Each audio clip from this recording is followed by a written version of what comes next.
Oke, Mas Dinus, kita wayangan lagi malam ini Mas ya. Wah, iya. Wayangan lagi ya Mas. Wayangan. Ya. Rondo. Sehat ya Mas? Sehat, fit. Fit ya. Oke, ini banyak sekali spekulasi yang terjadi, banyak pihak yang meyakini berdasarkan penglihatan-penglihatannya ini akan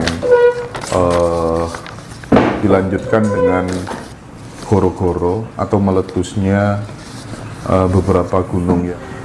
Terus kita benar-benar dihimbau untuk waspada, peduli terhadap alam Mas, alam semesta ini, karena kita dengan adanya era modernisasi ini sudah lama tidak memuji alam dengan alasan dibilang syirik lah, musyrik dan lain sebagainya. Nah, bagaimana melihat hal itu dan cara menghadapi, andai kata kemudian spekulasi itu memang benar adanya Mas Dinus? Sebelumnya saya ucapkan rahayu tansah pinaringan asih saking Gusti. Semoga semua diberi kebahagiaan, keselamatan, rahayu selamat tanpa ada sesuatu yang menjadi penghalang segala perjalanan hidup kita, biar segalanya menjadi baik, penuh kasih sayang. Nah, ini masalah Semeru ya. Ya, Semeru itu baratnya gitu lonceng. Lonceng ya? Lonceng.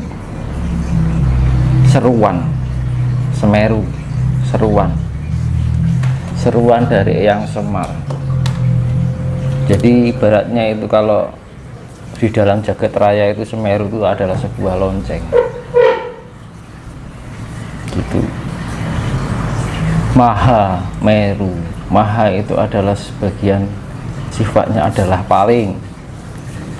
Meru adalah artinya dalam bahasa Sanskerta adalah puncak. Jadi Maha Meru adalah segala puncak yang menjadi puncak di Pulau Jawa. Yang menjadi puncak dari Pulau Jawa itu adalah Semeru. Makanya dibilang Semeru itu kan pulau yang paling tertinggi, gunung paling tertinggi di Pulau Jawa. Makanya dibilang maha, paling. Semeru adalah puncak, itu bahasa Sanskerta. Ya. Jadi puncak yang tertinggi di Pulau Jawa. Nah, ketika namanya yang lonceng itu adalah seruan. Semeru, seru. Kode. Nah, kita lebih waspada dengan pribadi kita masing-masing. Jadi kita harus lebih mawas dengan keinginan alam semesta. Tapi sebentar, kata Semeru itu hampir sama kan dengan Semar gitu ya. Iya. Kenapa kok bisa begitu? Kan itu kan loncengnya Semar. Semar ngasih lonceng teng teng teng teng teng teng teng. Iki lho aku arep nyambut gawe. Itu maksudnya. Siloka. Kita harus paham dengan keinginan alam semesta. Semeru, seru. Jadi suatu sifat yang memberikan kabar. Gitu loh. Ini loh kabar. Aku ngekei kabar le, ger. Yeah. Karena apa? Ya bagi yang percaya ya monggo, bagi yang tidak ya juga nggak masalah. Karena semua itu kembali pada hati nurani pribadi masing-masing. Kan gitu. Jadi setiap permasalahan kehidupan, karena dunia ini sudah terlepas dari nilai kemanusiawian. Nanti saya bahas masalah gejolak alam globalisasi itu karena dampak yang satu adalah imperialisme, yaitu suatu cara kekuasaan untuk menguasai biar negara-negara lain terkuasai. Iya, sebelum masuk ke situ, Berarti Mas Dinus secara intuitif ya, secara intuitif meyakini bahwa setelah lonceng itu ditabuh gitu ya, Semeru itu bahasanya punya gawe begitu, ini akan benar-benar disusul oleh peristiwa-peristiwa yang serupa atau bagaimana, Mas? Nah, ini setiap dimana kala manusia itu mengalami kemiskinan moral, kemiskinan identitas diri, dari zaman purbakala hingga zaman kemodernisasi, itu selalu ada penurunan moral karena tingkat pertumbuhan kelahiran. Dampak-dampak negatif itu selalu muncul. Lah, ketika sifat negatif yang terlalu muncul, terlalu besar, itu akan dinetralkan kembali. Yang namanya refleksi alam. Jadi intinya Semeru itu adalah bagian dari refleksi alam. Manakala alam itu tidak terjadi pada keselarasan dalam dirinya, dia akan melakukan refleksi. Ya kayak kita kalau orang tidak nyaman, kita misalkan gatal, mesti kukur-kukur kan. Nah, itu namanya refleksi. Iya kan? Setiap refleksi itu mempengaruhi segala apa yang menjadi pengaruh di dalam kehidupan kita.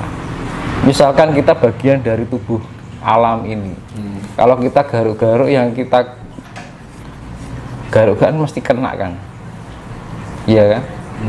Sing diarani kudu bisa keri ono ning sak selaning untuk garuk. Yang bagian gatal ya digaruk, bagian nggak gatal ya nggak digaruk. Tahu maksudnya? Filosofinya Mas tahu maksudnya, artinya bagian yang gatal akan digaruk, bagian yang tidak ya juga nggak digaruk. Oh iya. Itu refleksi tubuh dari alam semesta ini, refleksi. Nah, artinya Mas Dinus ingin menyampaikan bahwa sebenarnya apa yang dialami atau kondisi moralitas manusia itu akan sangat berpengaruh terhadap keadaan alam semesta. Betul ya? Karena kita bagian dari alam. Kita bagian dari tubuh alam. Kita berbicara dengan tubuh. Materi-materi yang ada dalam tubuh alam, kita itu bagian dari materi dari tubuh alam. Ketika alam itu merasakan tidak nyaman, dia akan garuk-garuk. Sama halnya kita, kalau kita gatal, kita garuk-garuk. Mana yang kena? Kalau misalkan gini nggak gatal ya nggak masalah, nggak digaruk-garuk. Tapi bagian sini kalau gatal ya digaruk-garuk. Ya, itu loh analoginya seperti itu. Refleksi, gerak refleksi. Jadi ya nggak masalah. Kalau misalkan Mas, ada yang tanya ya, Mas ini kenapa ya? Kok aku banyak getaran-getaran yang ini itu adalah, jangan heran. Maka saya sering kali bilang, ojo gumunan, ojo kagetan. Karena apa? Itu sudah menjadi pergerakan secara ilmiah. Kan gitu. Makanya saya berulang kali kita belajar tentang ketenangan diri, kesejatian diri, biar kita menemukan di mana titik kenyamanan dalam diri kita sendiri. Kalau kita sudah menemukan titik kenyamanan itu, kita merasa tenang, apapun keadaan kita merasa ikhlas. Kuwi karsane Gusti Allah, ojo dilawan. Kadang-kadang kan manusia terlalu histeris. Iya kan? Wah, iki ngene, iki sampai heboh dengan di dunia sosial media. Sejatinya orang ana apa-apa. Sing ngono ki dudu. Anak-anak ono saka ora ono. Itu sudah diwerda dalam kitab namanya Gatoloco atau yang dinamakan Dharma Gandhi. Darmo Gandul itu ilmu tua, ilmu kuno, tapi diabaikan, dianggap sesuatu ilmu yang sifatnya musyrik. Padahal itu memahami sesuatu ketidakbaikan menjadi baik. Kenapa di dunia ini harus mengalami seperti ini? Di dalam hati sebenarnya saya ingin menangis gitu. Nama penulisnya juga dirahasiakan ya, Kalam Wadi gitu. Wadi, kerahasiaan dibilang namanya rahasia itu karena kita belum memahami kerahasiaan itu. Iya. Kalau kita sudah kita bisa menjadi memahami itu bukan suatu yang hal yang rahasia. Karena apa? Dibilang rahasia karena kita takut karena untuk mengungkapkan bahwa ini iya atau tidak. Iya kan? Ngono loh. Kita punya otak, kita punya rasa, kita punya nurani yang namanya jiwa, kita punya raga adalah power. Terus dienggo apa gitu loh. Nek ora digunakake arep dienggo apa? Tuhan itu sudah memberikan kecukupan dalam diri kita. Kenapa?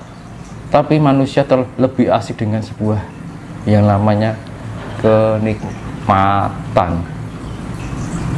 Nah, kenikmatan itu timbul dari mana? Adalah pengaruh bukan dari tanah Jawa. Apa yang menjadi bukan dari tanah Jawa itu adalah imperialisme. Sesuatu yang bukan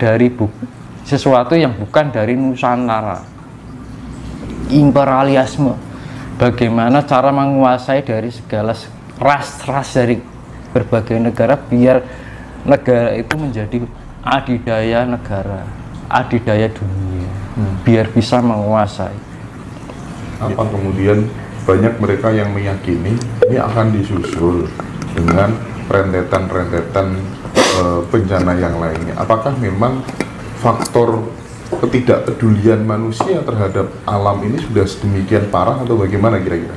Krisis kemanusiaan, krisis identitas diri. Bagaimana manusia bisa mengenal asal usul? Oh gitu.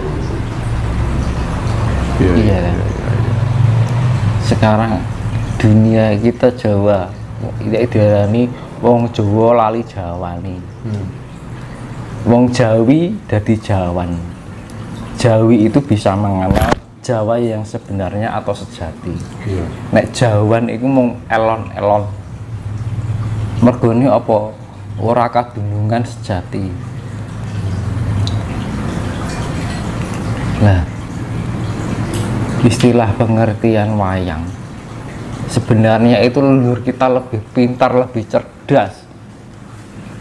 Ada nggak negara lain bisa membuat filosofi yang diwujudkan dalam bentuk wayang? Lebih lengkap enggak dari budaya Jawa?